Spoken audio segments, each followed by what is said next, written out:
केडगावमध्ये जुन्या वादातून तुफान हाणामारी, 14 जण जखमी, 11 जणांविरुद्ध गुन्हा दाखल.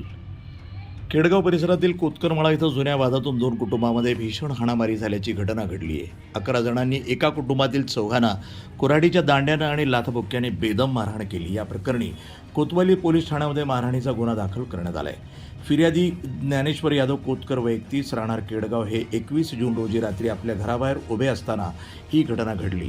आरोपी सहदेव किसन कोतकर, महादेव किसन कोतकर, सागर महादेव कोतकर, शुभम महादेव कोतकर, नंदा सहदेव कोतकर, वैभव खामकर आणि निलेश मोढवे यांच्यासह 3 अनोळखी लोकांनी मिळून ज्ञानेश्वर यांना विनाकारण गाठले. आरोपींनी जुन्या कारणावरून वाद उकरून काढत ज्ञानेश्वर यांना शिवीगाळ करण्यास सुरुवात केली. हा वाद एवढ्यावरच थांबला नाही तर आरोपींनी हातातील कुऱ्हाडीच्या लाकडी दांडक्यानं आणि काठीनं ज्ञानेश्वर यांच्यावर जोरदार हल्ला चढवून त्यांना गंभीर जखमी केलं. यावेळी पतीला वाचवण्यासाठी धावून आलेल्या त्यांच्या पत्नीलाही आरोपींनी लाकडी काठीनं बेदम मारहाण केली.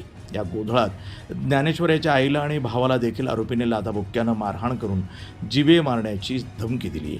या घटनेनंतर कोतवाली पोलीस स्टेशनचे पोलीस निरीक्षक नितीन देशमुख आणि सहाय्यक पोलीस निरीक्षक कुणाल सपकाळे यांनी तातडीनं घटनास्थळी भेट देऊन पाहणी केली. ज्ञानेश्वर कोतकर यांच्या फिर्यादीवरनं कोतवाली पोलिसांनी सर्व आरोपींविरुद्ध गुन्हा दाखल केला असून पुढील तपास उपनिरीक्षक गोविंद हे करत आहेत.